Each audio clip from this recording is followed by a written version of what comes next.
Hola, buenas noches a todos, bienvenidos. Continuamos con nuestro estudio en la Logia Blavatsky. Estamos con el libro La clave de la teosofía.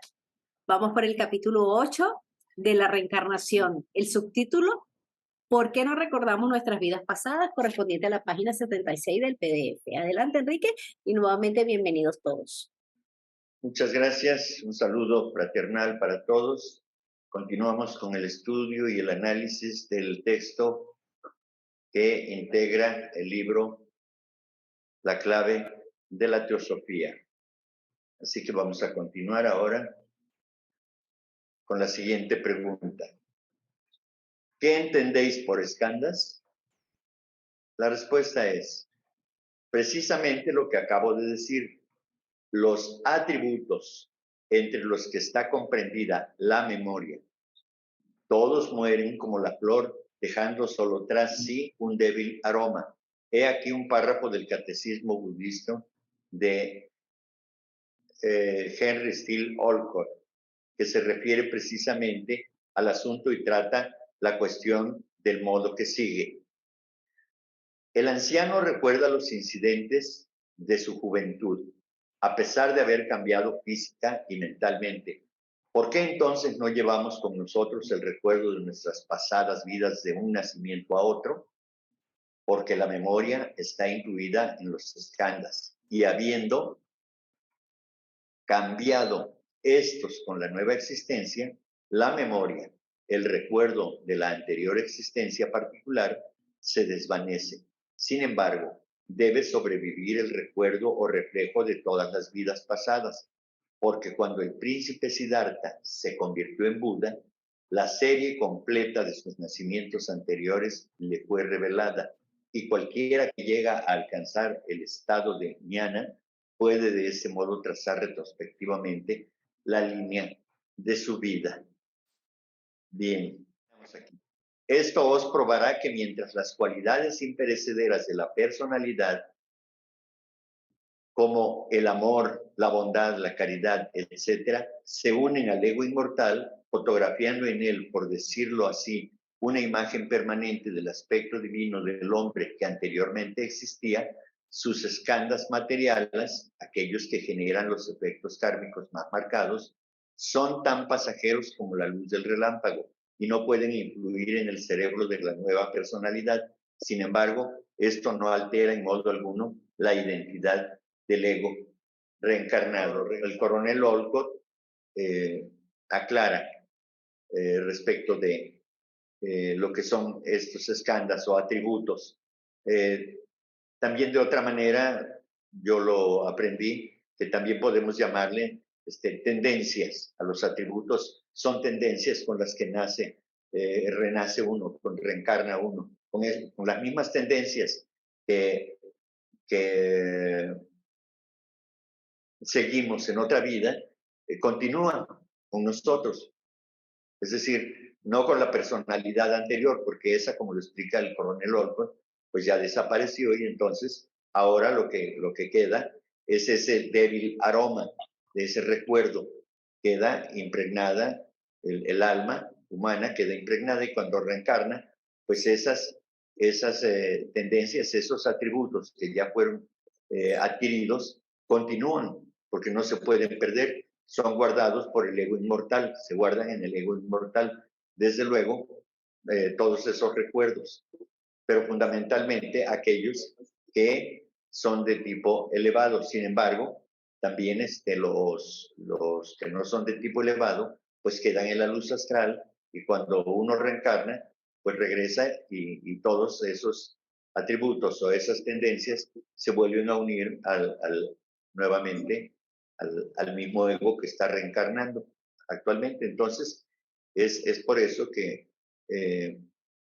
la memoria física no puede registrarlo, pero la memoria del alma sí, a lo que llamamos la reminiscencia o las reminiscencias. Entonces, es de esta manera que funciona esto de los atributos o escandas, que los cuales se agregan a nuestra personalidad, la forma de expresarnos, la forma es más, hasta los rasgos fisonómicos, la forma, el cuerpo, todo corresponde a esos atributos. ¿Por qué? Pues porque es algo que ya ganamos, es algo que tenemos con nosotros y se manifiesta en la siguiente encarnación o en la presente, para ser más precisos. De la encarnación pasada, esos atributos se manifiestan ahora y la personalidad que tenemos hoy, hasta los gestos más insignificantes, precisamente corresponden a ese recuerdo del alma. Todo lo que, las tendencias que tenemos ahora para hacer tal o cual cosa, o tenemos ciertos intereses, esos no derivan de porque veamos comerciales que nos pasan, los consejos que les llaman también consejos comerciales, ¿no? Eso obedece a que ya tenemos ese tipo de emociones en nuestro ser o en nuestra personalidad y aparecen y entonces tenemos eso como si nos atrajeran como un imán ese tipo de tendencias y entonces no nos cuesta trabajo seguirlas o apegarnos a ellas. Esos son los escándalos, esos atributos, como la memoria en este caso, se guarda la memoria, es el recuerdo del pasado y que ahora se expresa y tenemos entonces el gusto por algunas cosas y tenemos aversión por otras, pero porque es lo que, digamos, obtuvimos como experiencia en la encarnación pasada. Eso es todo lo que tengo que decir al respecto. A ver, Pati, adelante. Hola Enrique, muy buenas noches a todos. Una pregunta. Sí, Había escuchado que estos escandas o atributos o como se le llaman herramientas o cualidades, obviamente son adquiridas pero por vida tras vida. Es sí, por eso que en determinado momento nuestra alma en alguna situación recuerda, por ejemplo, un ejemplo, de recordar cómo escribía máquina, cómo cocinaba, en fin, nos van dando esas cualidades o esos atributos que obviamente fueron adquiridos través de nuestras vidas anteriores. Pero mi pregunta es la siguiente. Estos escándalos, obviamente nos influyen muchísimo, ¿no? En nuestra vida actual y se pueden recordar paulatinamente. ¿En qué tanto afecta o beneficia estos escándalos en nuestra vida actual? Gracias. bien. Si una vez que hemos adquirido una habilidad en el pasado y se vuelve a manifestar, ahora nos corresponde, en nuestra responsabilidad, utilizarlas apropiadamente. Porque si está el atributo ahí, pero no lo usamos, pues entonces, en lugar de beneficiar, pues perjudica. O simplemente, pues, no está, no se ejercitó y entonces, pues, no tiene ningún sentido, ¿vale? El hecho de que esté ese poder ahí o ese atributo, esa cualidad, como decías tú. Entonces, necesitamos ejercitarla. Y si hay, digamos, tendencias que sean negativas, pues entonces debemos trabajarlas para que se mejoren. Y es así como vamos avanzando en el proceso de evolución. Solamente así. Entonces, depende de cada personalidad o de cada ego que las cosas funcionen de tal o cual manera. No es igual para todos, porque cada quien tiene su propio proceso. Uh-huh. Perdón, ahorita me surgió otra pregunta rapidísimo. ¿Estos escándalos también se podrían transmitir por ADN de nuestros antepasados o solamente por vidas pasadas de nosotros mismos? No, el trabajo es individual. O sea, el karma no se puede transferir a otra persona. ¿Sí? Eso no es posible. O sea, cuando hablamos de genética humana y se transfieren ciertas características, entonces quiere decir que estamos ligados por el karma, pero no es que tengamos que cumplir el karma de otros o que nos transfieran su karma en ese sentido. Genéticamente no. Simplemente hay la afinidad kármica en ese sentido y entonces pareciera que nos están transmitiendo también esas características. Sí, sí son las características físicas, sí son genéticas y demás, pero las actitudes, eso, si se parecen a las de nuestros ancestros o de nuestros padres simplemente, pues es porque coincidimos ahí, porque hemos sido familia en otra oportunidad y entonces tenemos el mismo tipo de tendencias, de costumbres, de acuerdo a lo que trabajamos en el núcleo familiar. Pero genéticamente no es posible. Recordemos que los genes pertenecen a la personalidad del cuerpo físico y que eso no se puede transferir. En todo caso, lo que sí tenemos son los genes de nuestros progenitores, es decir, de los pitris lunares. Esa genética sí la tenemos, ¿sí? Es de toda la humanidad. Pero también dentro de esos pitris lunares existen diferentes tipos o clases de pitris y entonces así nos dividimos de esa manera también, pero obedece a esa genética, digamos, de toda una eternidad. ¿Sí? Es lo que puedo decir. Muchas gracias, Enrique. Nada. Adelante, Salomón. Hola Enrique, buenas noches. Buenas noches a todos. Bueno. Oye Enrique, siempre he tenido una duda con respecto a las tendencias, porque después de que el cuerpo físico ya pues muere, bueno, que ya nuestro cuerpo físico ya no tiene utilidad, nos vamos a cama loca. Y en cama loca pues se llevan a cabo muchas cosas, muchas de esas emociones que nosotros nos procuramos aquí en este plano físico, pero sabemos bien que en cama loca pues ya no tenemos un cuerpo físico donde podamos disipar esas emociones, sino que simplemente se convierte, yo creo así, en un sufrimiento, porque cuando estamos encarnados, pues realmente tenemos, disque, entre comillas, la satisfacción, pues no sé, de emborracharnos, de cosas, X cosas, ¿no? Bueno, entonces lo que quiero decir es, las tendencias, esa tendencia, por decir algo, de una persona que tomó mucho, pero que sufrió mucho en cama loca por el hecho de que tuvo que disipar toda esa necesidad que tuvo en vida de tomar alcohol. No tuvo ningún sentido haber sufrido en cama loca todo eso y que la tendencia al alcohol en la próxima encarnación pueda ser menor? Esa es mi pregunta. Gracias, Enrique. Ajá. Bueno, en cama loca solamente, es decir, en cama loca también vamos con todo el paquete completo, es decir, tanto las emociones de los deseos elevados o las emociones elevadas, como también las pasionales, materialistas, egoístas, todo va junto ahí. Desde luego que llega el momento en que tú hablas únicamente de sufrimiento, pero no, en Camaloca no todo es sufrimiento, también hay pasajes de paz por las emociones o por los deseos elevados también, ¿sí? Ahora bien, respecto a tu pregunta, entonces llega el momento en que repite una y otra vez eh,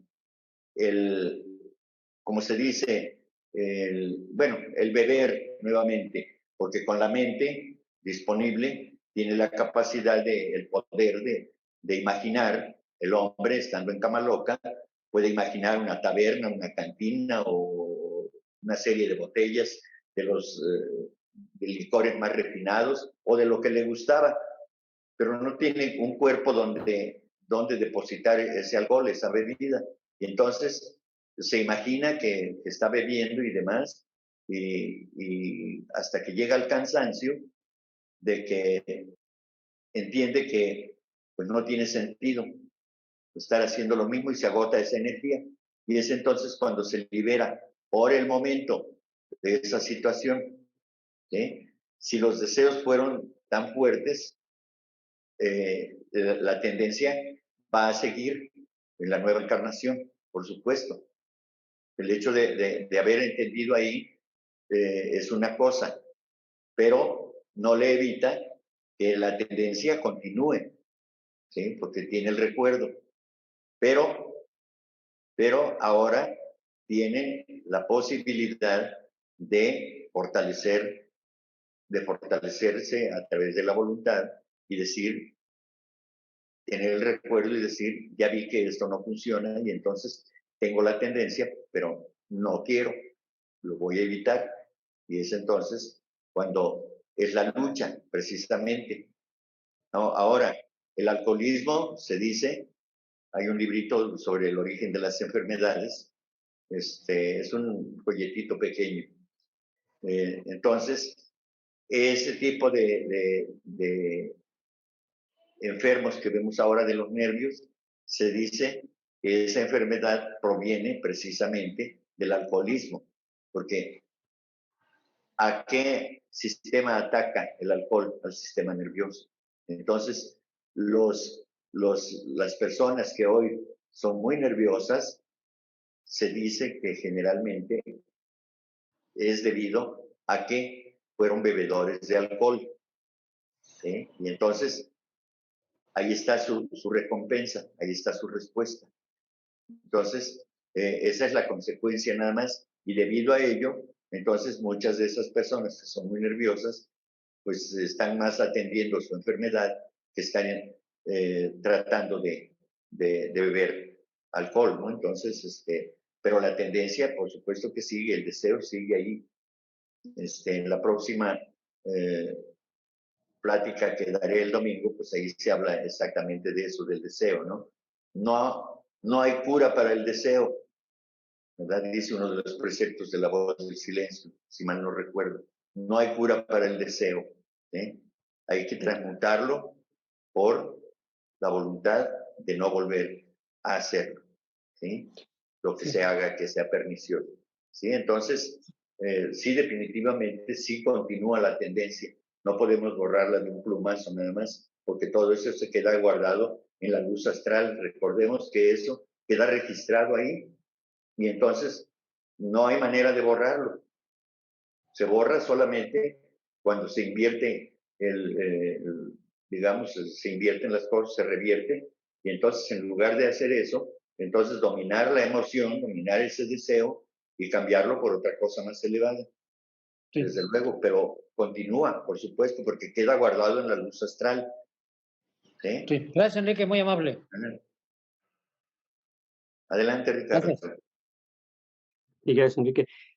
Nada más una cuestión que observé aquí justamente en el pie de página de la página que se está en este momento presentando, Sí. cuando se habla de los 5 skandhas según las doctrinas budistas, por lo que entiendo, al menos 3 de esas 5 son de carácter mental, ¿no? Por ejemplo, las Sí. ideas abstractas, los poderes mentales y las tendencias de la mente. Entonces estaba yo pensando lo importante que es la calidad de los pensamientos que tenemos, ¿no? Porque así como estamos creando karma al pensar y al decir y al actuar, pues también muchas veces somos inconscientes de nuestros pensamientos, ¿no? Por ejemplo, muchas veces simplemente nos dejamos llevar, fluimos con lo que nos pasa en el día, y lo digo en primera persona del singular, y de repente, ay, ya te cachas en un pensamiento y dices, ay, mira lo que estoy pensando, ¿no? Pero esas, por lo que entiendo, esas tendencias mentales, sobre todo si se refuerzan, inconsciente o conscientemente, pues se convierten en escandas, ¿no? Porque son reforzamientos a través de hábitos, son reforzamientos mentales, ¿no? Entonces es como si, yo me lo imagino como que es como un magnetismo que gravita hacia nosotros, pero por acción de nosotros, ¿me explico? Porque nosotros estamos pensando en esa tesitura de, de, de, de energía o en esa tesitura de pensamientos. Y como te digo, no, si los estamos reforzando, pues más estamos echándole energía a los escandas. ¿Es cierto? Sí, Sí, gracias, Ricardo. Efectivamente, yo quisiera recordarles algo. Hay por ahí guardadas en YouTube o en Facebook las pláticas que di sobre los elementales.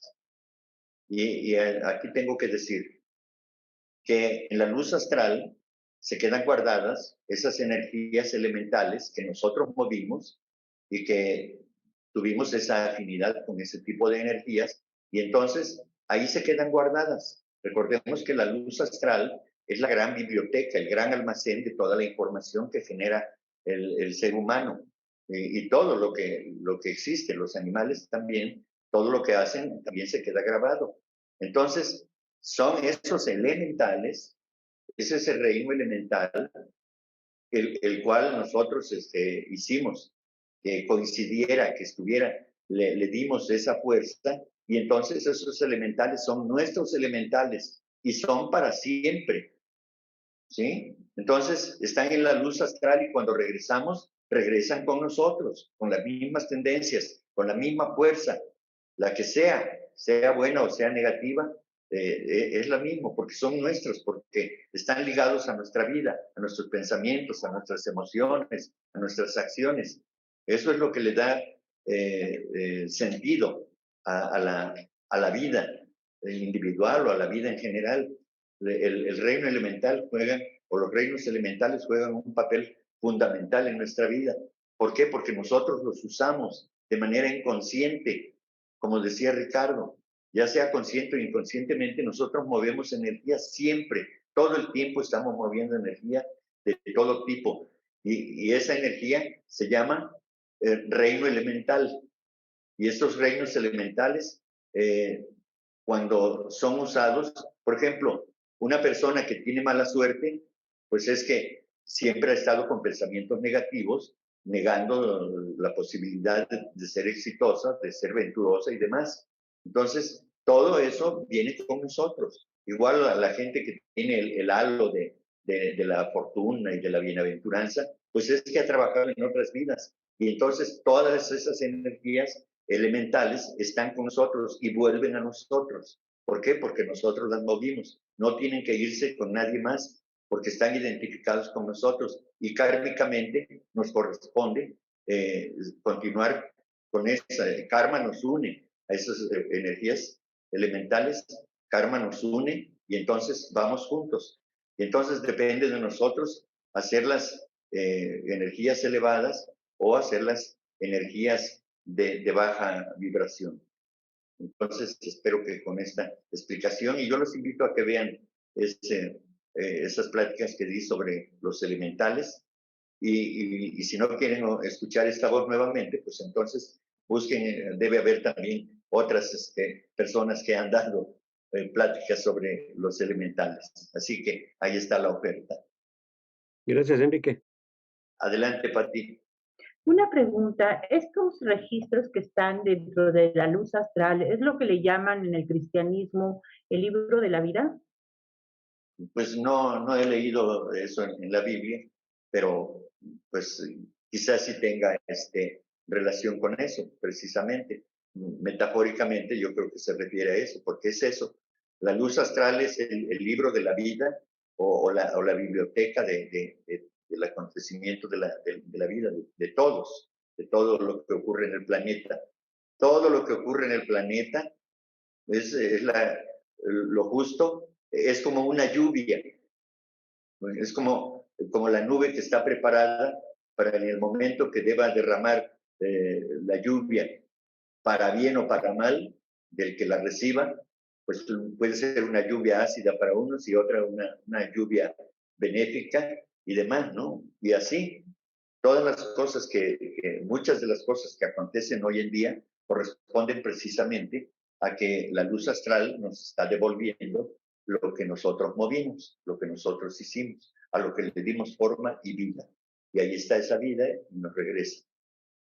En el momento que la ley kármica ha dispuesto que debe aparecer, es decir, esto de las pandemias, por ejemplo, pues es algo que tiene un pasado, por supuesto.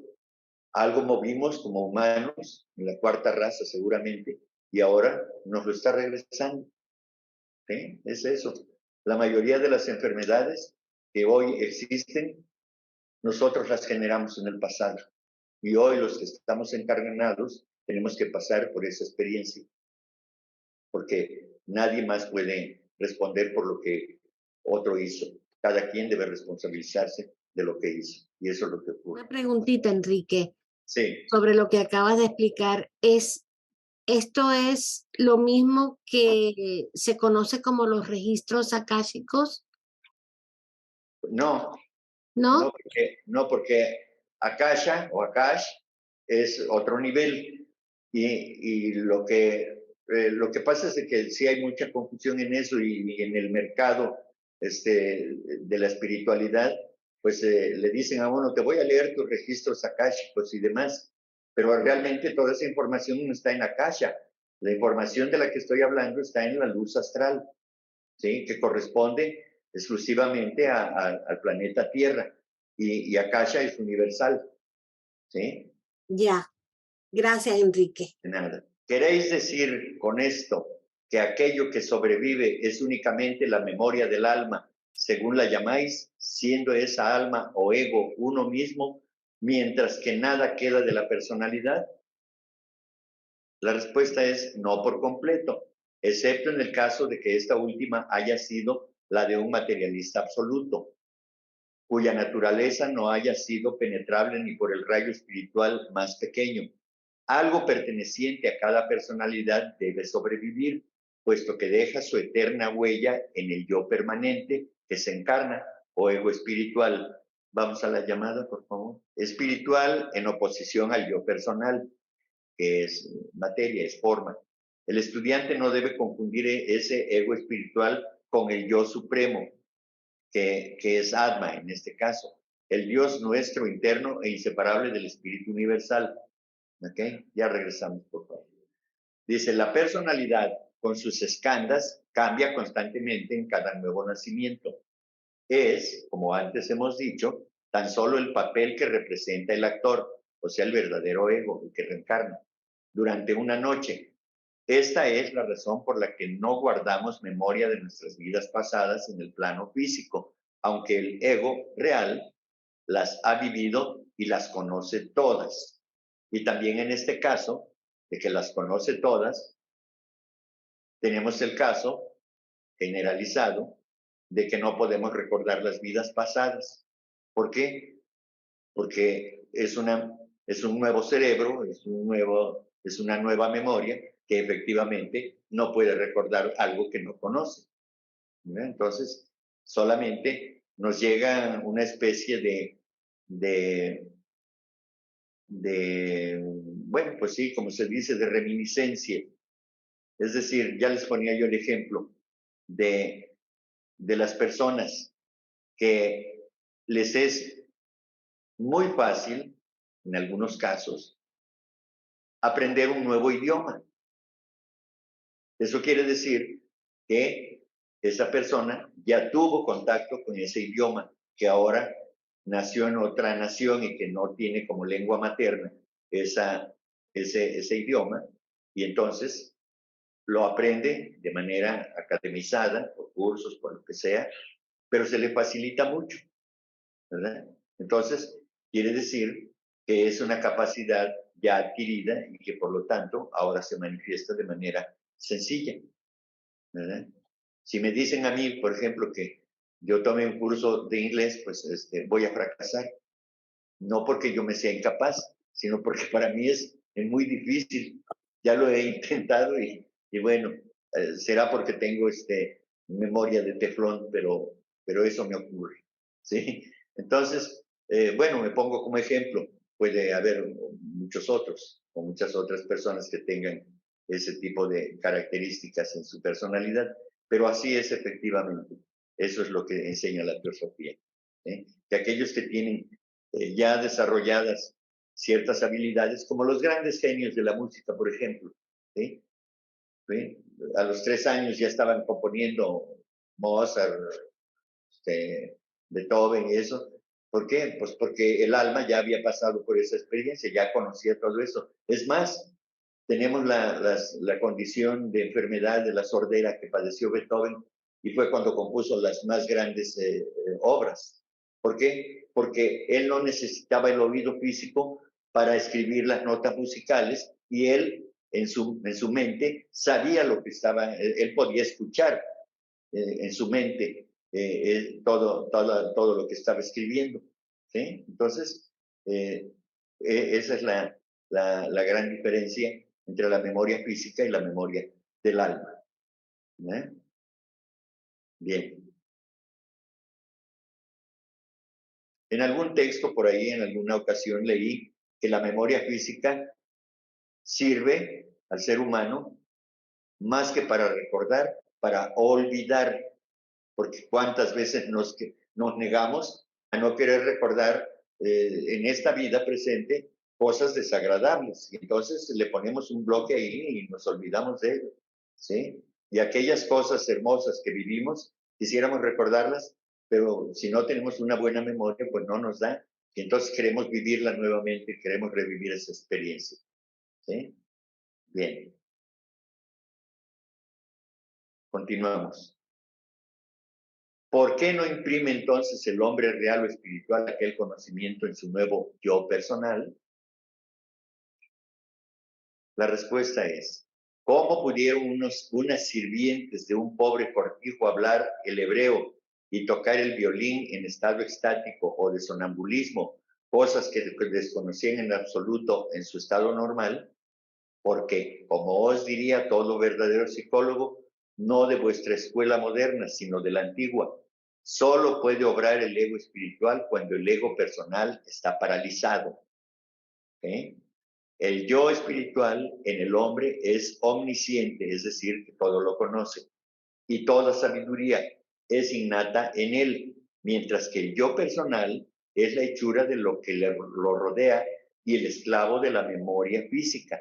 Si el primero, el omnisciente, pudiese manifestarse sin interrupción ni impedimento alguno, ya no habría hombres en la tierra, pues todos seríamos dioses. Efectivamente, el ego que reencarna está en una cárcel de materia, en una forma, y la forma es limitada, y lo que es limitado, pues tiene sus condiciones muy limitadas en ese caso, y entonces el ego espiritual pues no puede manifestarse a través de algo que no es capaz de manifestar aquello que el ego espiritual tiene como riqueza.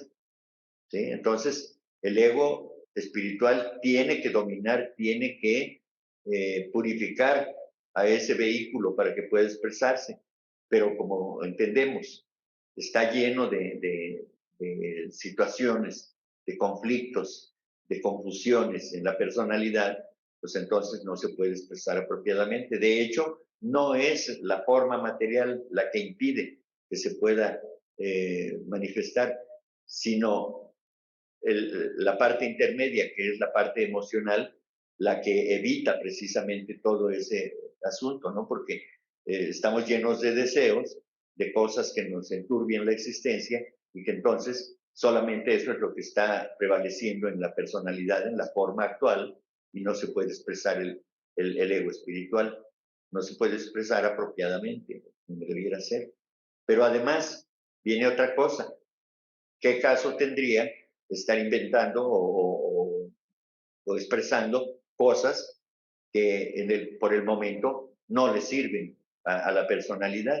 Se expresa solamente aquello que el ser interno, el ego espiritual, sabe, conoce que habrá de servir. Lo demás, pues no lo manifiesta. Bien, continuamos entonces. Pregunta, debiera sin embargo haber excepciones y algunos debieran acordarse. Las hay, en efecto, mas ¿quién cree en sus referencias?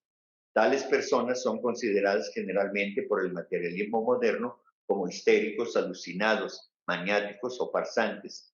Léanse, sin embargo, las obras que tratan de este punto, especialmente Reencarnación, un estudio de la verdad olvidada por S.D. Walker.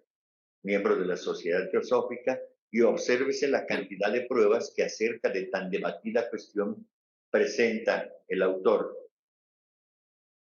Se habla del alma a la gente y algunos preguntan, ¿qué es el alma? Bueno, aquí ya lo explicamos. ¿Habéis probado jamás su existencia? Inútil es, por supuesto, arguir a los que son materialistas, pero aún a estos últimos quisiera dirigir esta pregunta. ¿Podéis acordaros de lo que erais o hacíais cuando niños pequeños? ¿Habéis conservado el menor recuerdo de vuestra vida, pensamientos o actos, o tan siquiera de que hayáis vivido durante los primeros 18 meses o 2 años de vuestra existencia? ¿Por qué entonces, partiendo del mismo principio, no negáis también el haber vivido alguna vez como niños? Bien, cuando a todo esto añadimos que el ego que se reencarna o individualidad retiene durante el periodo de bachánico únicamente la esencia de la experiencia de su vida terrestre pasada o personalidad, vean aquí, dice la esencia, es decir, lo más importante, quedando absorbidas todas las experiencias físicas en un estado, yo creo que debe decir, de impotencia, o siendo convertidas, por decirlo así, en fórmulas espirituales. Cuando tenemos en cuenta además que el espacio de tiempo que transcurre entre dos renacimientos se dice que es de 10 a 15 siglos, durante cuyo periodo la conciencia física está total y absolutamente inactiva, careciendo de órganos que obren en ella y por consiguiente de existencia, la razón de la ausencia de todo recuerdo resulta bien clara. Es decir, pues no hay un recipiente donde se haya guardado esa memoria en este plano y por lo tanto el nuevo cuerpo, la nueva personalidad, el nuevo ser remota noción de lo que aconteció. Todo lo que ocurre en nuestra vida es de que el ego espiritual pues actúa y imprime en el cerebro pues lo que recuerda esa alma y a través de karma pues va manifestando todo lo que tiene que manifestar en cuanto a lo que es su riqueza del pasado y eso es lo que manifiesta. Desde luego que aparece también la manifestación de, como dijimos, de las tendencias emocionales, por supuesto, y todo ello, pues a todo ello obedece la forma física, el cuerpo físico, que es en este caso la víctima, digamos, de los recuerdos del pasado. La víctima y también es cuando le va bien al cuerpo físico, pues también es el afortunado hombre físico que recibe los beneficios del trabajo que ha realizado el ego espiritual. Entonces, no todo es bueno ni todo es malo. Ahí somos una miscelánea, es decir, una mezcla de todo, lo bueno y lo malo que hemos sido del pasado. ¿Sí? Entonces, este es el fundamento acerca de por qué no recordamos las vidas pasadas. Desde luego, a lo mejor quizá lo diga más adelante, hay seres que ya tienen una evolución tal que sí pueden recordar las vidas pasadas, pero para eso nos falta mucho como humanidad. Algunos de ustedes quizá ya estén capacitados para recordar sus vidas pasadas, no lo sé. Yo por lo pronto creo que no.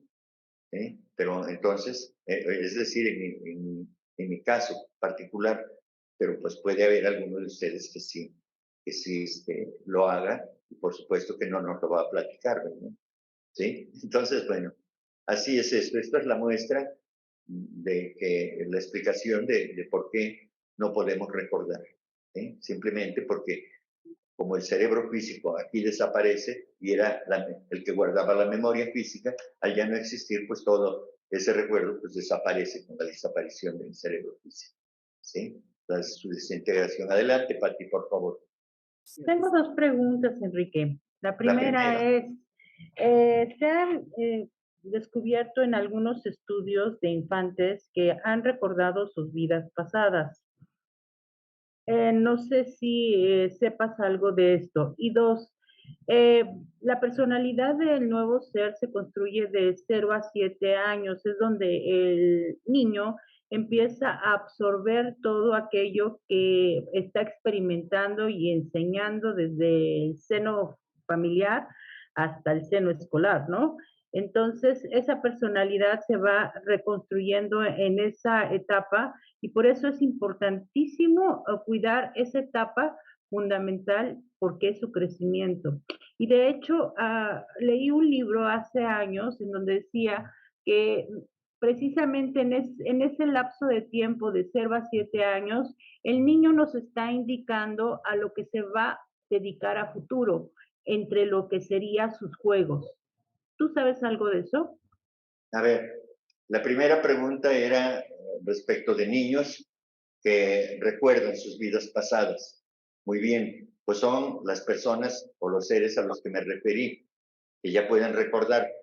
Entonces, eso sí está probado, que así es efectivamente, porque hablan de cosas como, pues tuvimos en Tuxtla Gutiérrez, Chiapas, una experiencia con un niño que acompañó a su papá porque nos iba a dar una plática. Él ha estudiado la clave de la teosofía, ha estudiado la doctrina secreta y Cicimbelo, el papá, pero él no es miembro de la sociedad teosófica. Horacio se llama el hombre, el hermano. Pero lo conoce María Elena. Y entonces, sí, María Elena lo invitó en alguna ocasión que se pueda dar un curso sobre meditación y llevó a su niño de 8 años. Y entonces el papá dio una introducción breve, la participación de los dos, el niño participó y lo presentó y el niño era una especie de adulto en pequeño, muy maduro, muy bien presentado, hablaba creo que hasta mejor que el papá y entonces el papá explicó que el niño en cierto momento, cuando tenía 6 años o 7 años, le dijo, papá, quiero platicar contigo. Le dice, sí, claro, pero ella lo conocía, el papá, pues era su hijo o es su hijo. Y entonces, sabiendo cómo era el niño, muy seriecito, muy formal, entonces le dijo, sí, ¿cuándo quieres que platiquemos? Cuando tengas tiempo, papá. Bueno, pues hoy por la noche platicamos. Entonces, se hizo el tiempo, el espacio, platicaron y el niño le dijo, yo de lo que quiero hablar contigo es preguntarte si tú recuerdas que tú me dijiste que tú y yo platicamos antes de venir aquí a la tierra, tú y yo platicamos y tú me dijiste, yo tengo que adelantarme porque me toca ya estar de regreso. Y yo te comenté que sí, que estaba bien, que estaba yo de acuerdo, que yo esperaría mi momento. Y entonces platicamos acerca de que tú serías mi papá y yo tu hijo. Y así estamos ahora. ¿Sí lo recuerdas? Y entonces el papá le dijo, no, yo no lo recuerdo. ¿Sí? Y entonces el niño le dijo, pues yo lo recuerdo perfectamente. Y yo recuerdo que hemos vivido así, asá, en otra parte del planeta y todo. Le dio una explicación. Y el niño nos platicó todo eso. ¿Sí? Y tenía 8 años en ese momento ese niño, pero con una personalidad brillante, controlada perfectamente, sabiendo lo que decía exactamente. Y cuando dio una explicación Miguel acerca de la meditación, el niño, el hermano Miguel, al que me refiero es el Miguelito que conocemos, y él le hizo una pregunta al niño totalmente acertada y totalmente desconcertante para la mayoría de los que estaban ahí. Afortunadamente Miguel tuvo la capacidad de responderle correctamente y él lo agradeció, dijo, correcto, lo entiendo perfectamente. Pero así es, entonces esa es la muestra de eso, los que creemos en ello, ¿verdad? No creemos que el niño sea un enfermo mental, un psicótico, etcétera, ¿no? Creemos en la reencarnación y entonces el niño puede dar una muestra de cómo y el papá pues fue y lo presentó y así es efectivamente. Entonces, esas son las experiencias que nos llegan aquí, son ejemplos de cómo hay personas que sí recuerdan sus vidas pasadas, pero son seres muy especiales. ¿Sí? Ahora, la otra pregunta era acerca de los 7 años. Yo quiero recordarles, aquí se ha dicho, y lo han dicho otras personas también, que desde que nace un nuevo ser humano que da a luz, que viene a este plano, hasta los 7 años, hasta antes de cumplir los 7 años, el ego espiritual no entra en esa nueva personalidad, en ese nuevo ser. Lo único que está ahí, así se manifiesta también, de manera general, repito, de manera general, solamente el niño está impregnado de las emociones. Por eso los niños actúan de esa manera. Hacen rabietas y hacen berrinche y hacen todo tipo de cosas. Y lo mismo que cuando se enojan y lo mismo que cuando expresan alegría, gusto y demás. ¿Sí? Entonces, hasta los 7 años, hasta antes de cumplir los 7 años, el ego espiritual no ha reencarnado. A partir de los 7 años es cuando se dice en teosofía que el ego que reencarna toma ya parte directa, ya entra en el control de esa nueva personalidad. Anteriormente, es decir, antes de cumplir los 7 años, solamente la parte de la mente inferior, es decir, la mente inferior y las emociones, o sea, kama manas, es lo que prevalece en ese momento, en el niño, en ese nuevo ser reencarnado. Acabáis de decir que el ego espiritual es omnisciente, es decir, que sabe todo, que conoce todo. ¿Dónde está, pues, esa decantada omnisciencia durante su vida devachánica, como la llamáis? Respuesta. Durante ese tiempo se halla en estado latente y potencial, porque, en primer lugar, el ego espiritual no es el yo supremo, es decir, no es Atma, que siendo uno con el alma universal o inteligencia, es el solo omnisciente. Yo creo que le falta una. Es el solo omnisciente. Y segundo, porque el Devachán es la continuación idealizada de la vida terrestre que se acaba de abandonar, periodo de ajustamiento retributivo y recompensa por los daños y sufrimientos experimentados inmerecidamente en aquella vida especial. El ego espiritual en el Devachán solo es omnisciente potencialmente y de facto exclusivamente en nirvana, cuando el ego está fundido en el alma-mente universal. Vuelve a ser casi omnisciente. Sin embargo, durante aquellas horas en la Tierra en que ciertas condiciones anormales y cambios fisiológicos del cuerpo libran al ego de los estorbos e impedimentos de la materia. Ejemplo de ello son los 2 casos de sonambulismo más arriba citados, de una humilde criada hablando el hebreo y otra tocando el violín. No quiere esto decir que las explicaciones que respecto a esos 2 casos nos ofrece la ciencia médica no encierren verdad alguna en sí, pues una de aquellas muchachas había oído años antes a un pastor protestante, maestro suyo, leer obras hebreas en voz alta, y la otra había oído a un artista tocar el violín en el cortijo que habitaba.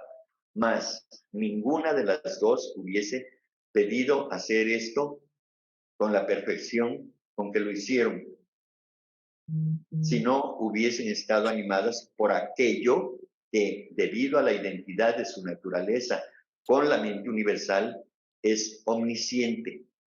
En el primer caso, el principio superior obró sobre los skandhas, y, es decir, sobre las tendencias, los atributos, y los puso en movimiento.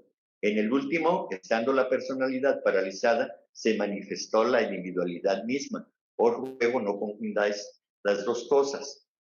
¿Sí? Entonces, esto de la omnisciencia, pues tiene que ver definitivamente con el desarrollo que va teniendo cada ser, en este caso, es decir, cada ego espiritual.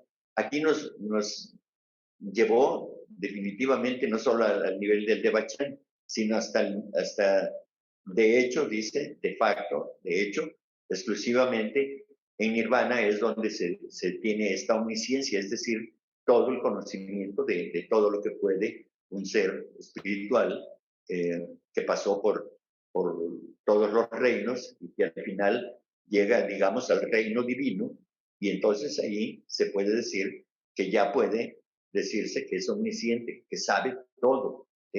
Mientras tanto, pues depende de ciertas circunstancias, de ciertas condiciones que se presenten en el momento, y alguien podrá saber mucho, pero aún los maestros de sabiduría, ellos mismos, con toda la humildad que les caracteriza y con toda la sinceridad, pues dicen que ellos pues todavía están, digamos, aprendiendo. No son, aunque para nosotros son sabios de toda sabiduría, pero ellos no se consideran así porque efectivamente ellos conocen que hay otros niveles más arriba todavía. Entonces, en este caso de la omnisciencia, el ser humano efectivamente pues no se puede manifestar en este plano. Se puede saber mucho, puede tener muchos saberes, muchos conocimientos, pero el conocimiento total, el conocimiento absoluto, pues eso no es posible. Antes de continuar, quisiera decir por qué hay la mención de los sufrimientos inmerecidos. Y entonces sabemos que por la ley de karma sufrimos o gozamos todo aquello a lo que tenemos derecho, sea por mérito o por demérito. En algún lugar de este mismo libro, la señora Blavatsky explica, o en otro libro, no recuerdo, acerca del por qué dice que sufrimientos inmerecidos. Es decir, que nosotros como un todo, como humanidad, tenemos que cargar también con los pensamientos y las acciones, con los deseos de la humanidad en general, porque es un karma mundial, un karma de toda la humanidad. Por eso no es que sean sufrimientos de la individualidad, sino que es del karma general de la humanidad y nos corresponde a todos. Y entonces, aunque nosotros individualmente no hayamos hecho nada para merecer eso, pero como humanidad, como parte de esa humanidad, sí tenemos que compartir ese karma. A eso es a lo que le llama karma inmerecido o sufrimiento inmerecido. Bien, entonces continuamos.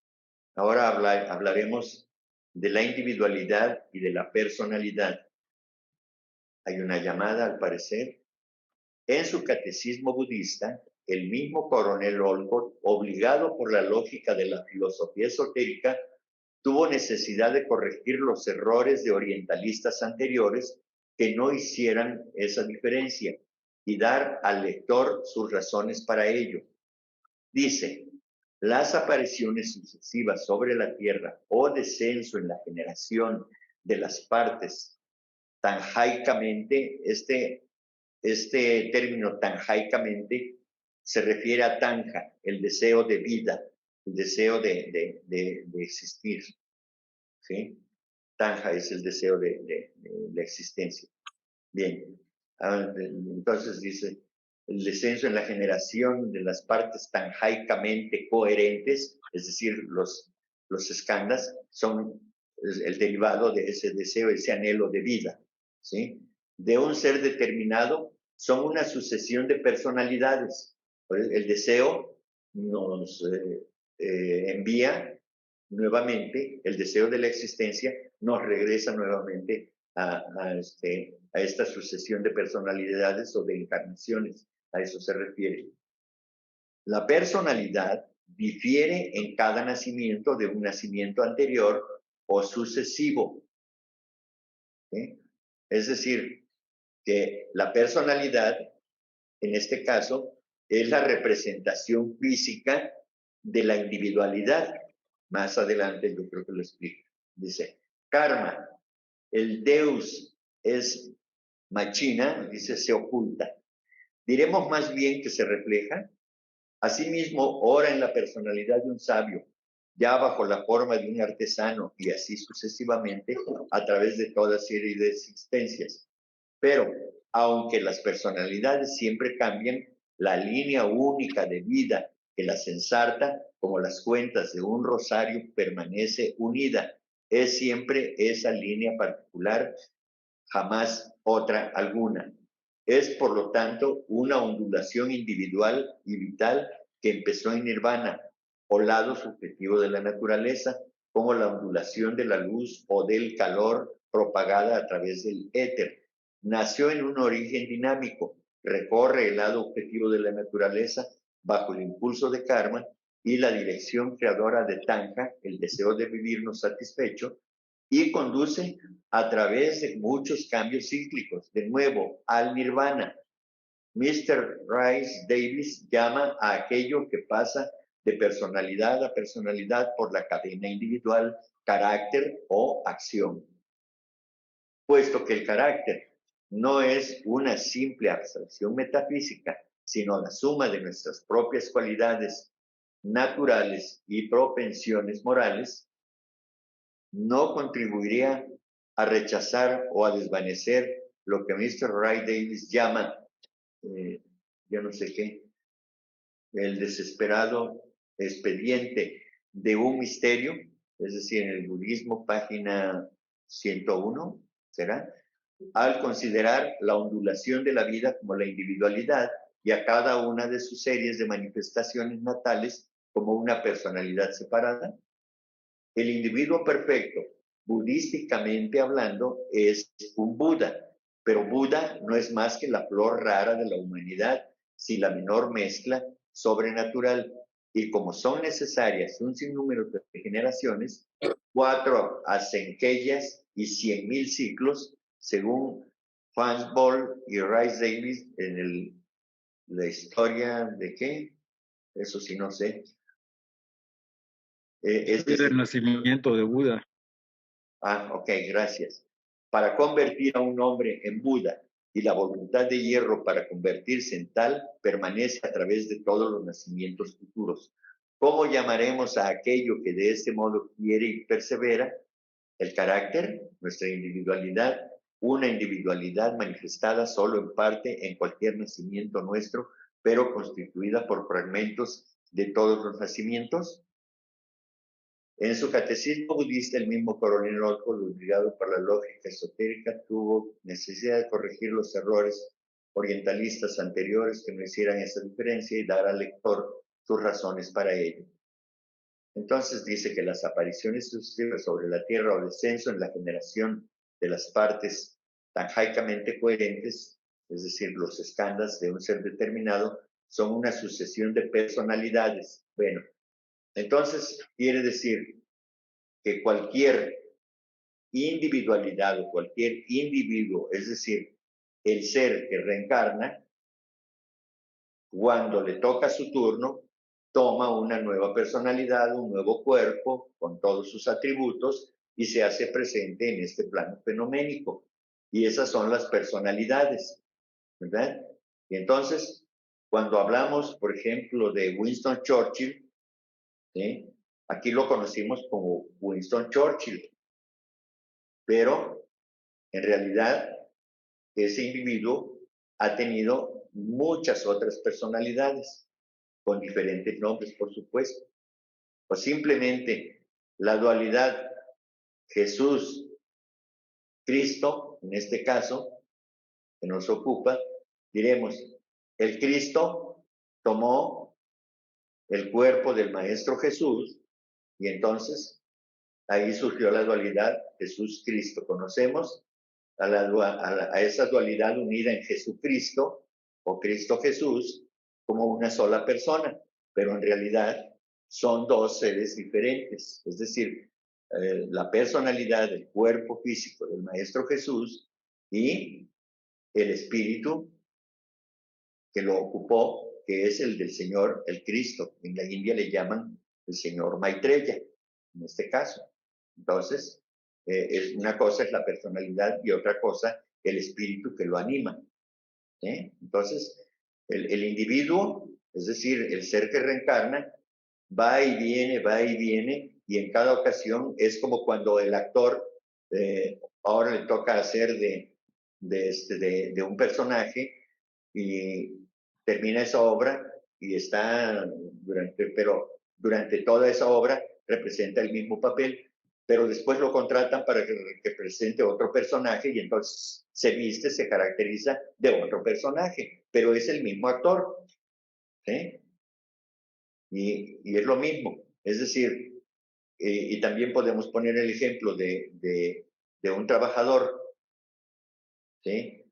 Que en su casa, con la misma camisa, con el mismo vestuario, es el padre de familia, pero llega a su empresa, es el obrero, o es el gerente, o es el dueño, pero en su casa es el papá, ahí no es dueño de nada, ¿verdad? Entonces, pero es el mismo ser que hace papeles diferentes, y eso es lo que ocurre. De tanta larga explicación de este texto, en resumidas cuentas, es eso. El individuo es el que reencarna, y la personalidad es aquello en el que el individuo, el ser espiritual que está reencarnando, reencarna una y otra vez en el gran teatro de la vida y va haciendo sus actuaciones en cada una de las encarnaciones que corresponden. Esa es la gran diferencia entre la individualidad y la personalidad. Espero que haya quedado claro. Muy buenas noches a todos. Tú lo explicas fantásticamente bien, creo que es bastante entendible. Solo quería aportar un poquitillo referente al karma. Así como tú decías, los actores, digamos, haciéndolo como una obra de teatro griego, de ahí viene, de hecho, el Deus Ex Machina. Sí. Esta obra de teatro en donde vamos naciendo y retomando cada personalidad, nos va poniendo en diferentes papeles de una escena. Y el karma es como la cosa que baja un actor. Digamos, el Deus Ex Machina se refería cuando aparecía una deidad en el teatro griego. Bajaba a través de una máquina como catapulta o como grúa. Entonces nadie miraba esa máquina que bajaba a Dios. Entonces eso era lo simpático. Se escondía y todos se quedaban asombrados. Entonces en este párrafo dice, karma es el que se oculta. Exacto. Diremos más bien que se refleja. Asimismo, entonces ya la personalidad adquiere todas las características que tiene que representar en esta obra de teatro que tú muy bien nos estabas explicando. Pero karma es el que nos va a dar toda la trama del papel que vamos a jugar. Nada más era mi comentario, Enrique. Es eso, ¿verdad? Esa explicación de la maquinita griega, pues nos ayudó mucho. Muchas gracias, Carlos, como siempre. Hola, buenas noches. Gracias otra vez por recibirme aquí. De repente no podía acercarme. Voy saliendo del COVID, pero me siento bien. Enhorabuena. Gracias. Y yo tengo dos preguntas. Bueno, más bien como curiosidad. ¿Por qué a veces dentro de este mismo plano, o sea, no debería de ser casi igual el nivel de personas que nos encontramos? Porque te encuentras gente con unos niveles extraordinarios de bondad, de disciplina, de carisma, de conocimiento, compasión, etcétera, altísimos niveles. Pero hay gente que ni para atrás ni para adelante. ¿Por qué, si estamos en este nivel, hay tanta dispersión de caracteres? ¿Por qué no debería de ser más o menos homogéneo de acuerdo al estadio? Voy a poner el ejemplo, el símil de la escuela. En un grupo, en una escuela, de nivel primaria, por ejemplo, de secundaria, de que sea, hay 50 alumnos. Esos alumnos están allí en un grado, en primero, en segundo, en tercero, porque hicieron méritos para eso. Sin embargo, no todos adquirieron el mismo nivel de las notas, es decir, unos pasaron con un 10 absoluto, otros con un 8.5, 9.5, con 7, otros, como decimos en México, pasaron de panzazo y apenas la libraron, ¿sí? Entonces, el nivel de conocimiento no es el mismo. Ahora, refiriéndonos al asunto de la humanidad, algunos de nosotros como mónadas estamos reencarnados entramos en la primera ronda. ¿Sí? O supongamos que somos todos de esa primera ronda, pero entonces aquí empatamos el asunto del salón de clases. Hay algunos que aprendemos más rápido que otros, y entonces ahí es donde se manifiesta la gran diferencia. Ahora, puede ser que otros que llegaron detrás de nosotros hayan aprovechado mejor y ya nos alcanzaron y nos rebasaron incluso. ¿Sí? ¿Por qué? Pues porque han sabido aprovechar las enseñanzas. Ese es el caso. Eso es. Y para ahí es donde la reencarnación ya toma sentido. ¿Sí? Porque aquel que aprovecha en una encarnación todas las enseñanzas, todo el conocimiento, lo pone en práctica, se capacita mejor. Y entonces, por eso es la gran diversidad de niveles, porque no hay una homogeneidad, hay una heterogeneidad universal y que responde precisamente a eso, por el interés, por el grado de aprovechamiento diré, de nosotros como alumnos de la vida, y entonces eso es lo que hace la diferencia. ¿Sí? Y eso desde luego que nos enriquece, porque nosotros aprendemos de los que están atrás de nosotros y ellos aprenden de nosotros y así nos vamos ayudando todos, porque si todos estuviéramos al mismo nivel, entonces ya no habría a quien ayudar. Como lo dice aquí, o lo dijo anteriormente, todos ya seríamos dioses. Entonces es necesario que haya errores y que haya unos más atrasados y otros más adelantados, porque es la forma que tenemos de practicar la solidaridad, la fraternidad, tener la sensación de unidad y todo eso. Entonces, todo eso es importante. Eso es lo que yo pudiera responder a tu pregunta. Ahora, si no tienes algo que agregar, entonces viene la segunda pregunta. Gracias. ¿Cómo detectas el avance que vamos teniendo? O sea, que tiene cada ser humano cuando te lo encuentras. Tal vez no a la primera, en unos 10 minutos. ¿En qué lo detectas, Enrique? ¿Por qué te digo esto? Porque de repente he encontrado gente que después de tratarla mucho, mucho tiempo, no veo que vaya ni para atrás ni para adelante. Y digo, ¿por qué no me alejé desde el principio? ¿Por qué dejé parte de mi vida aquí? Por eso es mi pregunta. Gracias. Bien. Te estás poniendo en calidad de juez y entonces es algo difícil porque es tu percepción. Yo no puedo responder por ti. Yo puedo responder por mi propia experiencia. Si es que yo estoy observando, si es, supongamos que es mi pareja de vida, en mi matrimonio, pongamos eso, bien. Entonces, pues cada quien puede tener la percepción personal de lo que está experimentando. Yo, por ejemplo, pudiera decir que yo creo que estoy bien y que he sentido el rigor de mi pareja, de mi esposa, que es muy exigente y que me molesta lo que ella hace. Bueno, entonces, si me pongo en la consideración de que ella es injusta, quizá yo pueda llevarlo, mi caso, ante un profesional de las emociones, un psicólogo, y decir, pues esta persona, mi pareja, me está exigiendo demasiado, etcétera, etcétera. Y el psicólogo me dirá, a ver, ¿cuáles son tus responsabilidades? Pues estas. ¿Cumples?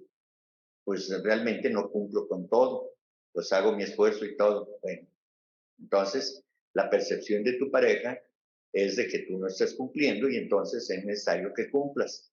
¿Y eso a qué nos lleva? A que eso debe ser un beneficio para el entorno familiar, para el núcleo familiar, para los hijos, etcétera, ¿no?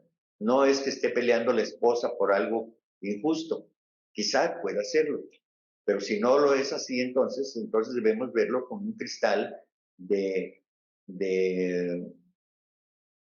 digamos, de penetrar más allá e investigar qué es lo que está pasando realmente. ¿Realmente yo estoy haciendo las cosas bien o no las estoy haciendo bien? Entonces, es muy difícil que yo, en este caso, pueda opinar porque de manera general, pues uno percibe las cosas, pero siempre la percepción será una percepción individual, muy personal. No podemos generalizar, porque ¿quién soy yo para juzgar al otro? No se puede. No debemos, mejor sí se puede, pero no debemos. Debemos ocuparnos primero de nosotros, es decir, aquí aplicaremos aquello de no ver la paja en el ojo ajeno, sino la viga, ¿no? Entonces, es muy difícil, ¿no? Yo no digo que tal o cual tiene razón, simplemente es muy difícil porque son experiencias totalmente individuales. Es lo que yo creo. Gracias. Muy bien. Y además viene la parte más fuerte, más difícil para nosotros. ¿Por qué no nos ponemos en los zapatos del otro? ¿Por qué no nos ponemos en el lugar de los otros? Ahí es cuando verdaderamente podemos experimentar, a ver, ¿por qué está actuando en su lugar? Entonces, eso es muy difícil también. Bien, adelante, Rosy, por favor. Gracias. Pues mira, podría también, pues aquí compartir un poco de que a veces sí debemos de ser un poquito más compasivos, ¿no? No todos, bueno, pues tienen esa percepción de la espiritual. Hay gente que es más materialista. Hay veces que nos vamos a encontrar a mucha gente, como dice la maestra Blavatsky, con cabezas duras, ¿no? Pero bueno, pues nosotros yo creo que siempre debemos de ir a sembrar semillitas, ¿no? Tratar de acercarnos siempre. No sabemos si esa persona que actúa de esa forma es porque pues ha tenido una vida difícil, ¿no? Y que a lo mejor si le damos ahí unas semillitas, pues posiblemente eso le beneficie o le llame la atención. Y si no es en ese momento, en su momento va a fructificar.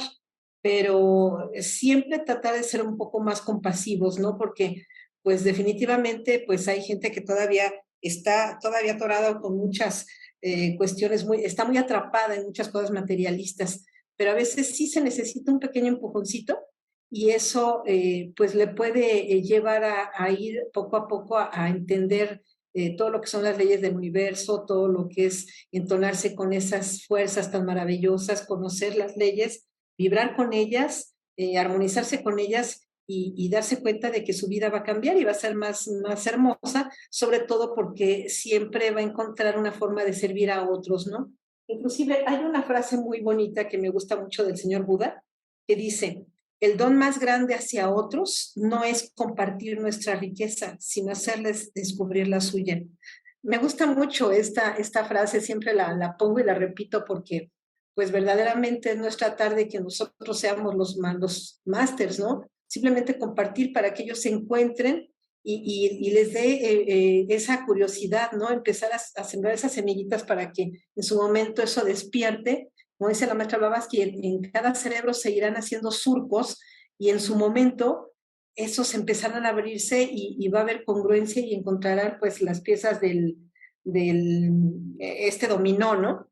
Que se va a ir marcando y se va a ir acomodando y ellos van a encontrar respuestas a sus vidas, ¿no? Entonces simplemente ser un poco más compasivos, vamos a encontrar gente de todo, ¿no? Hace poco en el metro iba yo entrando y vi una persona pues pidiendo apoyo, ¿no? Y bueno, pues ahí se le dio algo de comida y todo, ¿no? Pero aquí lo curioso es de que esa persona me dijo, ¿y cómo te lo voy a pagar? Dije, ¿sabes cómo me lo vas a pagar? Que cuando alguien te pida ayuda, se la des con todo tu corazón. Y jamás, jamás, jamás pidas tú una recompensa, estoy esperando la gratificación, hazlo con todo tu corazón. Y te lo juro que, bueno, el muchacho me dijo, bueno, pues eso yo creo que no me lo habían dicho, pero lo voy a poner en práctica, porque en realidad no tengo dinero, pero sí tengo mucho corazón. Entonces dije, bueno, pues bueno, al menos ahora ya se abrió un poquito de conciencia, ¿no? Entonces, tratar de abrirnos un poco más hacia todos. Muchas gracias. Gracias, Rosy. A ver, Chuy. Gracias. A lo mejor voy a diferir un poquito con un comentario que por ahí realizaste. Es mi percepción, es mi pensar, que cada quien uno tiene su sus medios, por donde llega la información. En cuestión de que me ponga en los zapatos de otro, yo creo que yo nunca me voy a poder poner en los zapatos de otro o de otra persona, porque realmente no sabes, la conoces físicamente, la conoces por lo que te han comentado, pero en cuestión de lo demás, qué es lo que le pasa con su familia, con su hermana, o que tuvo algún problema o algo, pues yo nunca me podré poner en los zapatos del otro. Yo con lo que a ella le está pasando, puedo ver que a lo mejor no quiero hacer eso, pero realmente ponerme a pensar como ella, pues yo creo que eso es muy difícil de hacer, ¿no? Ese es mi comentario, Enrique. Gracias, Chuy. Yo quisiera aclarar lo siguiente con respecto a tu comentario, Chuy. No se refiere que tú debas hacer lo que el otro hace, porque no. Tú mismo dices la respuesta, ¿sí? Es decir, ¿cómo actuaría yo en el caso de esa persona si es que está actuando mal? ¿Cómo actuaría yo? Eso es ponerse en lugar del otro, tratar de comprender o comprender su situación y entonces no satanizarle, no criticarle, no hacer una acción deplorable en contra de esa persona, porque nosotros debemos valorar que seguramente tiene problemas y entonces yo me pongo en su lugar, en ese caso, me pongo en sus zapatos, pero entonces yo digo, pues yo definitivamente quizá no sentiría lo mismo, no reaccionaría igual, pero ok, me voy a poner en ese papel a ver cómo voy a resolver eso, que a mí me parece que esa persona no está resolviendo apropiadamente. Y eso, el dicho, creo que va encaminado a eso, es decir, yo me pongo en el papel que está desempeñando en ese momento esta persona y cómo lo voy a resolver. Eso es, y de esa manera yo podré ayudar enviándole buenos pensamientos y si tengo suficiente confianza, poder decir, a ver, ya sé que no estoy capacitado para dar consejos, pero puedo pensar que si actúas de esta manera, quizá las cosas te resulten mejor. Y de esa manera ayudamos, porque comprendemos que esa persona a la que amamos le podemos dar un empujoncito, le podemos dar una clase de apoyo para que pueda resolver las cosas mejor. Es eso, es prácticamente solidarizarse con esa persona cuando dice, me pongo en sus zapatos, lo comprendo, por qué actúa de esa manera y entonces de esa manera podemos platicar para que pueda mejorar su condición. Eso es a lo que yo me refiero. ¿Sí?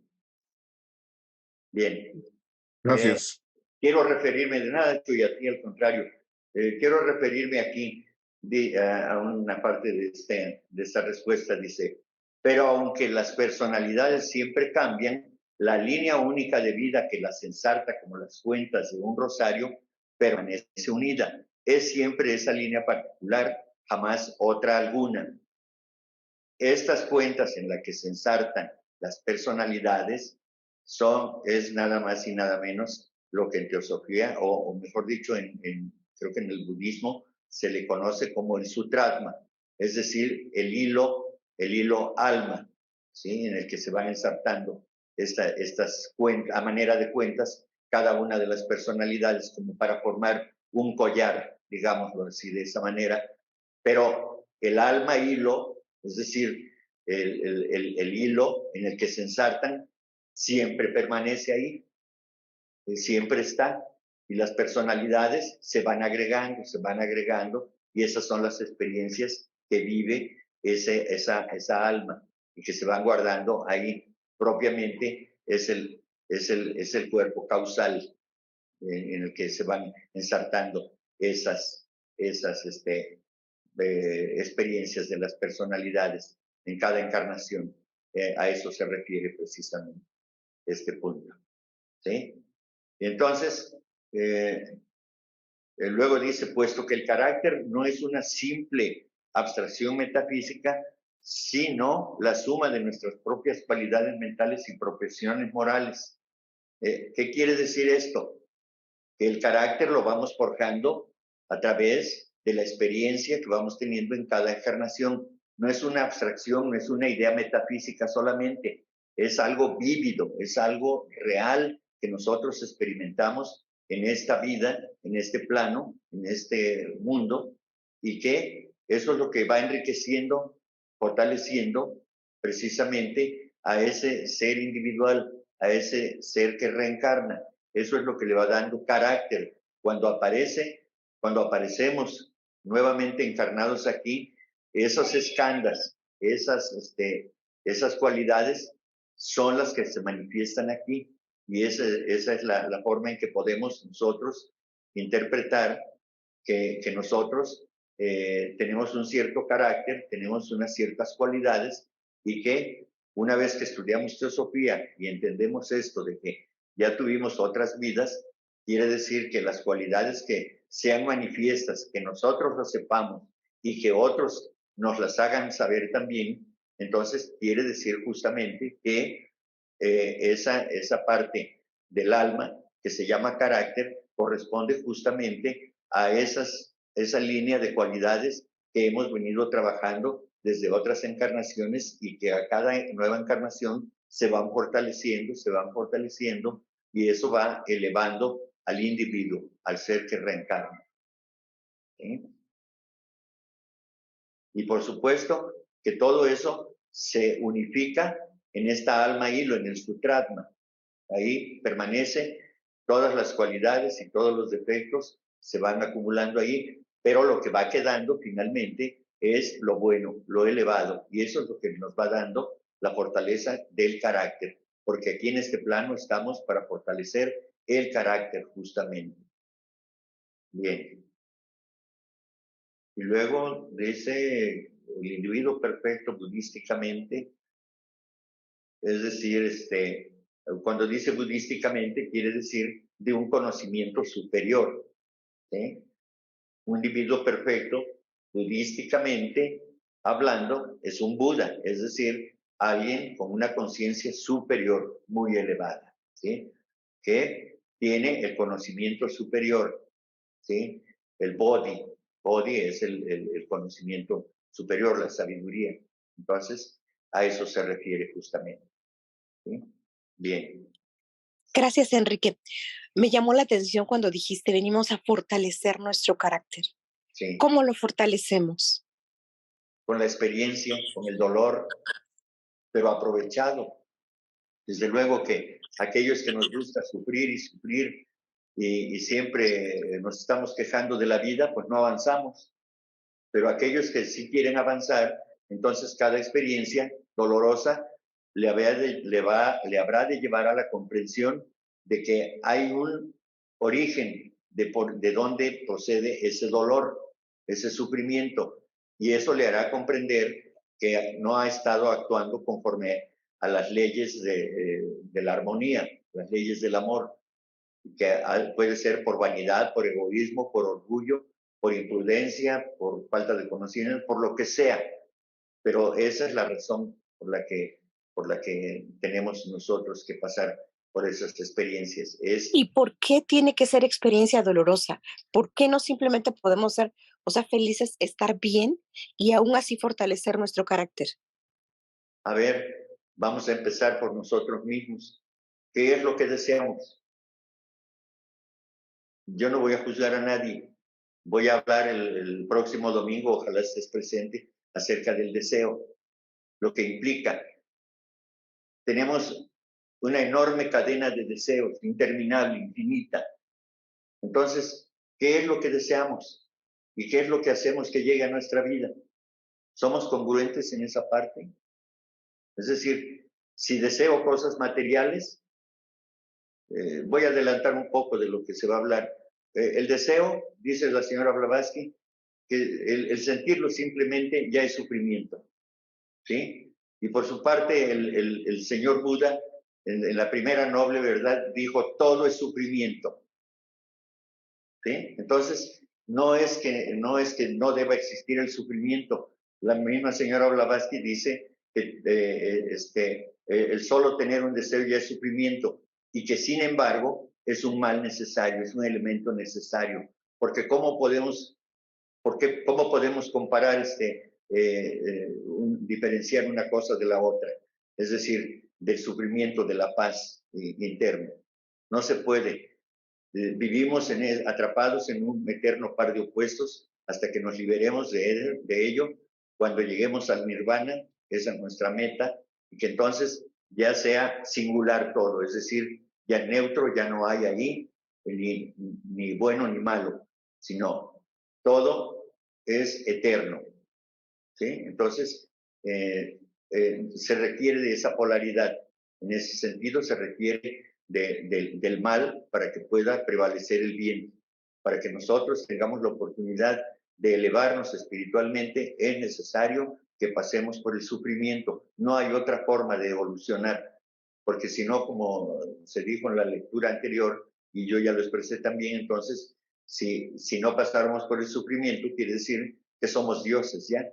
Solamente los dioses no pasan, no tienen sufrimiento. Los que estamos encarnados sufrimos por nuestra propia hechura, por nuestros pensamientos, por nuestras ideas, por nuestros deseos, por nuestras emociones, por todo lo que queremos y no se puede llevar a cabo, por eso sufrimos.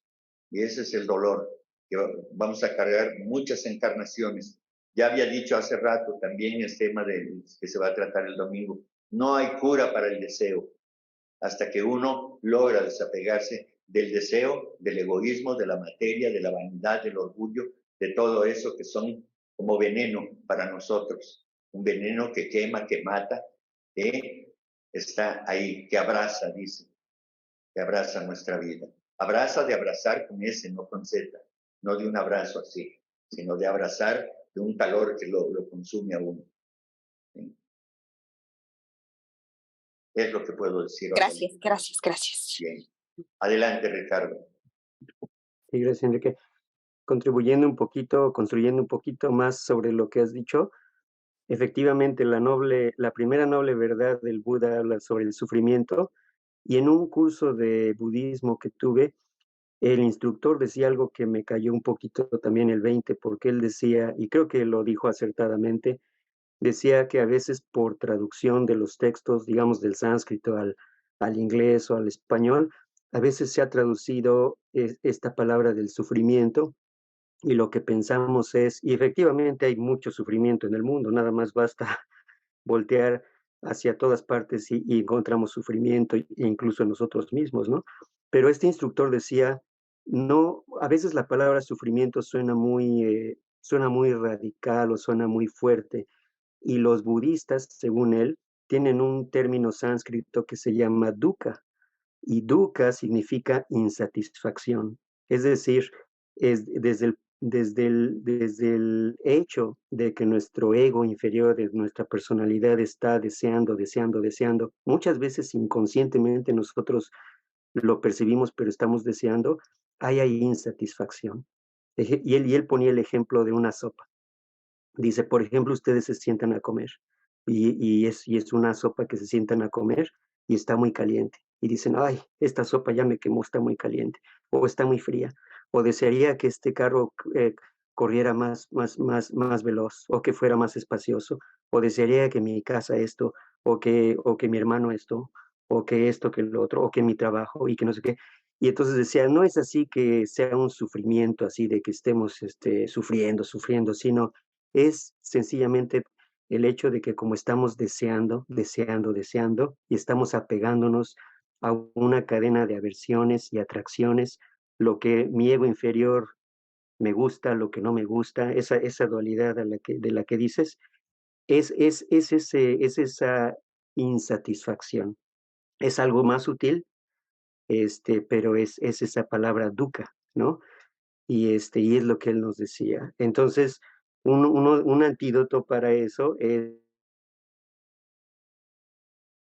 más de una vida seguramente en empezar a desapegarnos, en empezar a soltar, a soltar, poco a poco darnos cuenta de estos deseos, de este dukkha, de este sentido de insatisfacción, y empezar a soltar.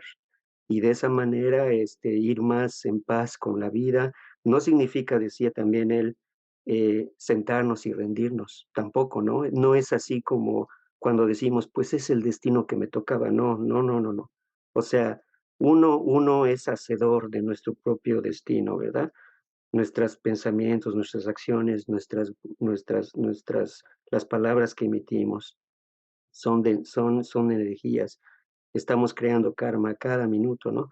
Pero es ser ecuánime con la vida, ¿no? Si está pasando esto en mi vida y lo logro ver como es una oportunidad, pero a la vez es, digamos, un maestro para que yo aprenda. Si estoy pasando por un desafío, por alguna cuestión que mi ego inferior, perdón, pudiera no gustarle, pero si lo veo como que, ok, es una oportunidad para crecer y ¿por qué me está pasando esto? ¿Cómo puedo aprovechar esta situación y crecer?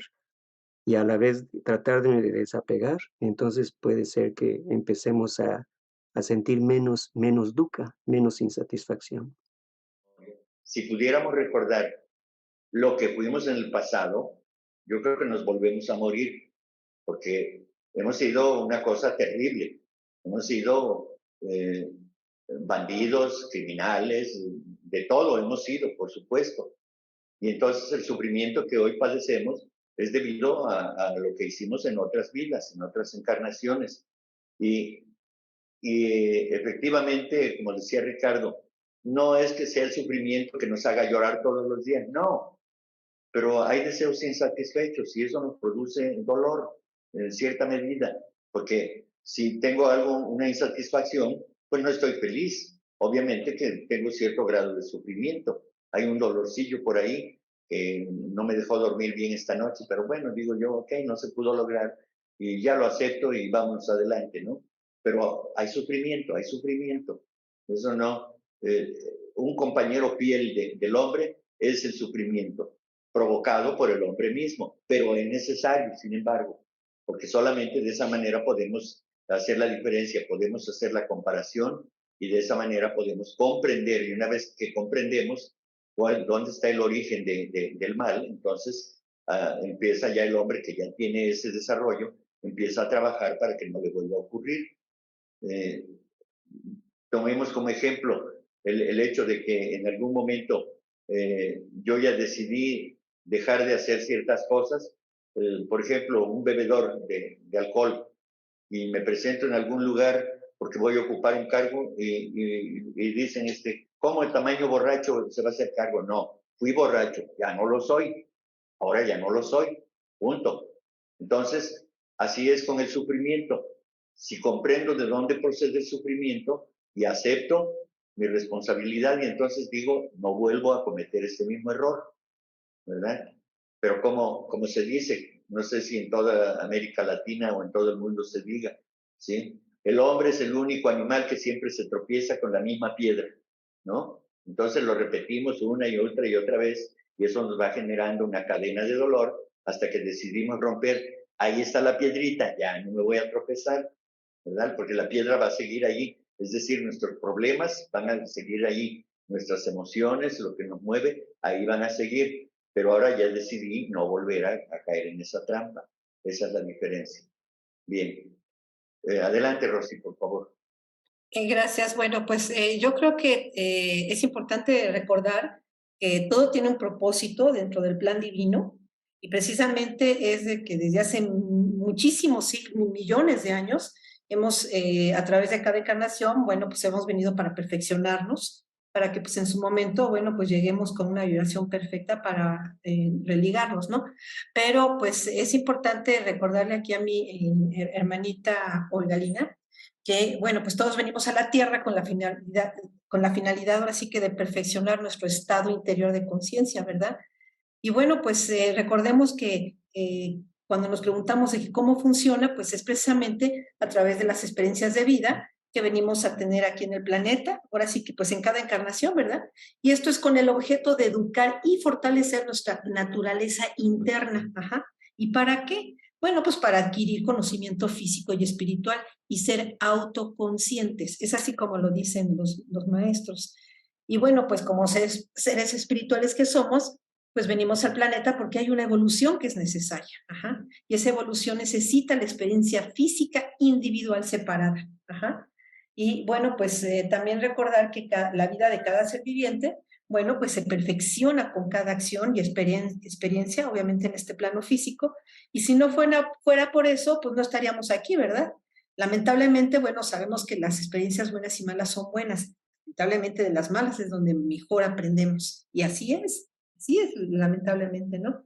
Pero bueno, pues está por aquí, por azar, ahora sí que es irrazonable. Recordemos que no existe el azar porque todo tiene un orden y un plan perfecto.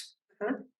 Y bueno, pues también lo que una vez Enrique comentaba, ¿no? De que en muchas literaturas religiosas, pues ves que nos dicen de los ángeles caídos, cuando en realidad nosotros somos esos ángeles que llegamos en gran pureza, pero sin nada de conocimiento, ¿no? Entonces, a partir de entonces, y una vez en la tierra, bueno, pues es cuando comienza nuestra educación, desde los planos más densos, para irnos educando poco a poco, grado tras grado, nivel tras nivel, vida tras vida, e ir adquiriendo la experiencia necesaria para, pues, como dice la maestra Blavatsky, ¿no? Expandir nuestras conciencias y llegar a alcanzar esa maestría, ¿no? Y bueno, pues es importante que no olvidemos que toda esta tarea de la escuela de la tierra es precisamente para fortalecer nuestro nivel interno y ser autoconscientes. Era nada más lo que quería compartir. Gracias. Gracias, Rosy.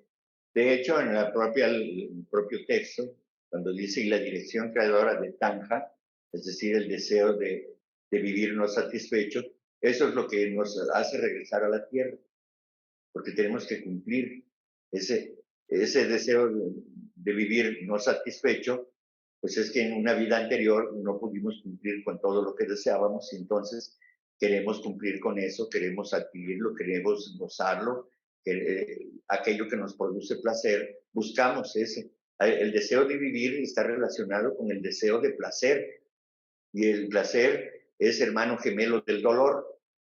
Donde hay placer hay dolor irremediablemente, pero eso hace que despierte nuestra conciencia, no de otra manera. ¿Sí? En alguna ocasión aquí en esta sala donde estoy presente ahora, dije que no podía ser posible que el dolor fuera necesario para evolucionar. Y después me tocó preparar una plática y entonces tuve que llegar a lo que dijo el señor Buda, ¿sí? Que el sufrimiento es necesario. Y entonces tuve que pedir una disculpa pública a quien había mencionado eso del sufrimiento y que yo originalmente o inicialmente dije que no era posible, igual que Olga Lina, que se cuestiona que por qué tenemos que pasar por el sufrimiento. Bueno, pues tuve que pedir una disculpa públicamente por esa mala percepción de mi parte. Bien, es Patti, ¿verdad? Porque Olga Lina creo que no había bajado la mano. Adelante. Solamente hay que recordar algo, que somos una alma experimentando en un cuerpo físico experiencias para trascender. A través del sufrimiento nos va a permitir una evolución y es, como tú decías, es despertar esa conciencia. Todo es perfecto aquí, todo lo que pasa en nuestra vida es perfecto, aunque no lo entendamos en su momento. Porque atrás de cada sufrimiento o cada experiencia que uno va experimentando y que no nos agrada, atrás de ello trae un aprendizaje y atrás de ello también trae una bendición, aunque no la veamos en ese momento. Pero considero que es para evolucionar, porque no tendría chistes si la vida fuera nada más color de rosa, ¿no? Todos tenemos que experimentar el lado oscuro y el lado claro, porque a través del sufrimiento nos va a provocar un caos interno. Y en el caos es nuevamente encontrar nuestro orden divino. Gracias. Gracias, Pati. Efectivamente, como decía anteriormente, nosotros nos provocamos el dolor, el sufrimiento, como quiera que sea. Un deseo no satisfecho, pues produce dolor.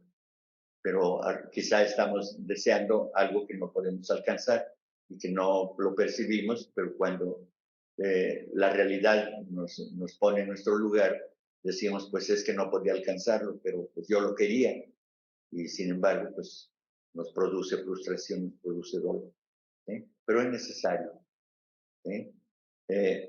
Por ejemplo, tengo deseos de tomar vino, pero pierdo el control y me emborracho.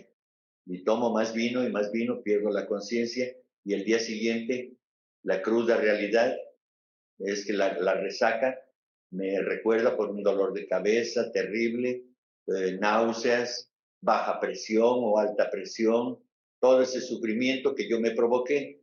Y entonces, pues, ya experimenté, pero lo grave del caso es de que pasan unas semanas y ya se me olvidó y vuelvo con el deseo de experimentar el placer de la bebida. Y así vamos, así vamos. Entonces, así es, hasta que finalmente, pues uno se desapega, como alguien dijo aquí, ¿no? Ricardo creo que habló de los apegos y desapegos, y es cierto. Entonces, debemos transformarnos, debemos transmutar eso para evitar el sufrimiento. Bien, hasta aquí cerramos la sesión de hoy.